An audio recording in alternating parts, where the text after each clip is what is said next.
राधे राधे दोस्तों, अभी चंद्र ग्रहण भी आ रहा है ना। किस तारीख को है? 3 तारीख को चंद्र ग्रहण है। 7 बजे शाम को मोक्ष हो जाएगा। कितने बजे शाम को? 7 बजे। 3 तारीख को शाम को मोक्ष हो जाएगा चंद्र ग्रहण का। फिर शाम को 7 बजे के बाद कभी भी होली जला सकते हैं। 3 तारीख को, इसीलिए होली 3 को ही जला रहे हैं। 3 को खेली, कब जाएगी होली? 4 को खेली जाएगी, वही रहेगा क्रम। तो शाम को 7:00 बजे के बाद कभी भी होली। और कह रहे हैं विद्वान लोग, पंचांग कह रहा है कि 3 तारीख को चंद्र ग्रहण है। सुबह से लगभग सुबह 7 बजे से सूतक काल चालू हो जाएगा। तो सूतक के पहले भगवान को नहाकर नहलाकर भगवान को भोग लगा। आप लोग भी भगवान को भोग लगा के भगवान को प्रेम से खिला पिला के भगवान को सुला दो।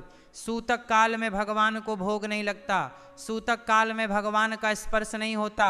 तो आप भी जल्दी नहा लेना, जल्दी भोजन बना लेना, भगवान की पूजा आरती जल्दी करके भोग लगाकर आप भी जल्दी से गप गप खा लेना। क्योंकि सूतक काल में आपको भी नहीं खाना चाहिए। बोलो हाँ कि ना, व्रत रहना है। फिर शाम को खा लेना 7:00 बजे के बाद सूतक काल में नहीं खाते। छोटे छोटे बच्चों का दोष नहीं होता, बच्चों का और बूढ़ों का दोष नहीं होता, पर शरीर सब ठीक ठाक है। तो शास्त्रों के नियम का पालन करना चाहिए। अपने घर में हर वस्तु में तुलसी का पत्ता डाल देना चाहिए। जैसे ग्रहण काल, अच्छा ग्रहण काल में क्या करना चाहिए?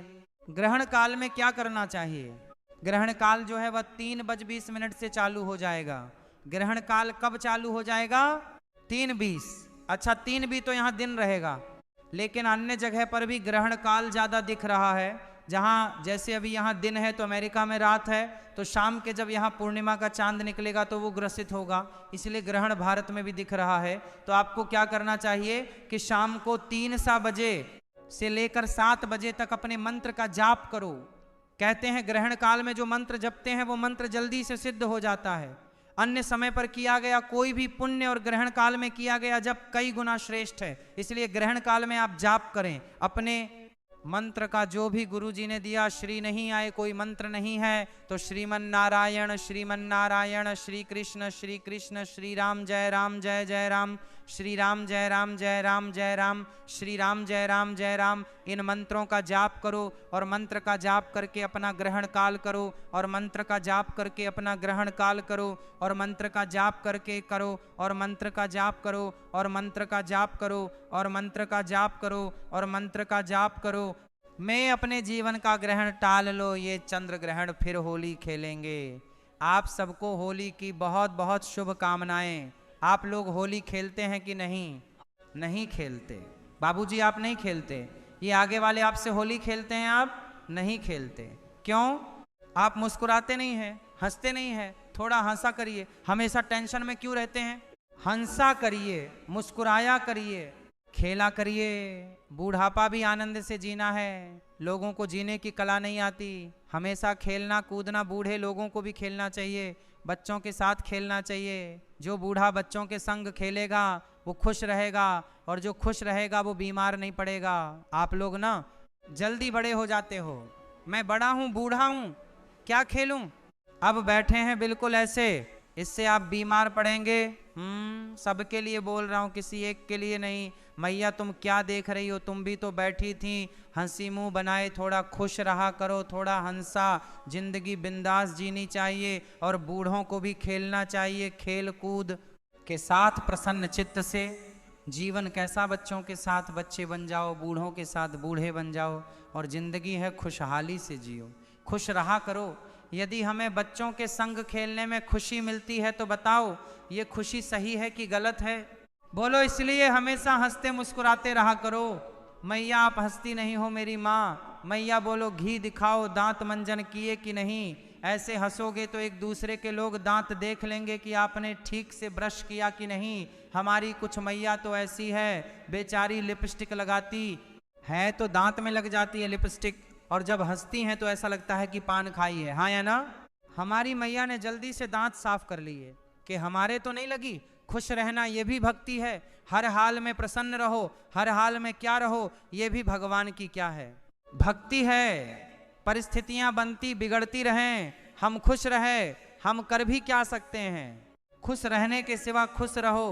और क्या भगवान ने गणेश जी के श्राप से चंद्रमा को श्राप मिला और आज भी गणेश चतुर्थी के चांद को नहीं देखा जाता? जो देख ले तो क्या करो, कलंक लगता है झूठा, उससे कैसे बचें? बोले आप भगवान कृष्ण के दूसरे और तीसरे विवाह की कथा सुनो तो आपको पाप से मुक्ति मिल जाएगी। या चंद्रमा को देख लिया है चतुर्थी के दिन तो एक पत्थर उठाकर चांद की ओर फेंक दो, चंद्रमा की ओर, तो आप उस पाप से निवृत्त हो जाएंगे, ये दोष समाप्त हो जाता है। एक पत्थर चंद्रमा की ओर या फिर भगवान कृष्ण के दूसरे और तीसरे विवाह की कथा सुन लेने से वह पाप जो कलंक लगा वो खत्म हो जाता है। तो भगवान का विवाह जामवंत जी से हुआ। जामवंत की बेटी जामवंत जी को युद्ध में पराजित किया और जामवती से विवाह हुआ। जामवती से विवाह जीने का हम मैं, जीने का हम मैं, जामवंत जी को कलंक लगा होगा। तीसरा विवाह भगवान का सत्यभामा से हुआ, मणि लाकर सत्राजित को दिए, उनकी बेटी से विवाह किया। चौथा विवाह भगवान का यमुना जी से हुआ। पांचवा विवाह भगवान का उज्जैन में मित्रवृंदा से हुआ। छठवां विवाह भगवान का सत्य के साथ हुआ। चैनल को सब्सक्राइब करें। होली भारत का एक प्रमुख और प्राचीन हिंदू त्योहार है जिसे रंगों का त्योहार भी कहा जाता है। यह हर वर्ष फाल्गुन मास की पूर्णिमा को मनाया जाता है। यह पर्व बुराई पर अच्छाई की जीत, प्रेम, भाईचारे और खुशियों का प्रतीक है। होली का धार्मिक महत्व। होली की कथा मुख्य रूप से प्रहलाद और होलिका से जुड़ी है। राजा हिरण्यकश्यप स्वयं को भगवान मानता था। उसका पुत्र प्रहलाद भगवान विष्णु का परम भक्त था। क्रोधित होकर हिरण्यकश्यप ने अपनी बहन होलिका से प्रहलाद को अग्नि में बैठाने को कहा, लेकिन भगवान की कृपा से प्रहलाद बच गए और होलिका जल गई। इसी घटना की याद में होलिका दहन किया जाता है, जो बुराई पर अच्छाई की विजय का प्रतीक है। रंगों वाली होली। अगले दिन लोग एक दूसरे को गुलाल और रंग लगाते हैं, मिठाइयाँ बांटते हैं और ढोल नगाड़ों के साथ उत्सव मनाते हैं। विशेष रूप से मथुरा और वृंदावन की होली विश्व प्रसिद्ध है, जहाँ इसे भगवान श्री कृष्ण और राधा जी की लीलाओं से जोड़कर बड़े उत्साह से मनाया जाता है। होली की विशेषताएं। बुराई पर अच्छाई की जीत, आपसी प्रेम और भाईचारा, सामाजिक भेदभाव का अंत, वसंत ऋतु का स्वागत, आनंद और उत्साह का पर्व,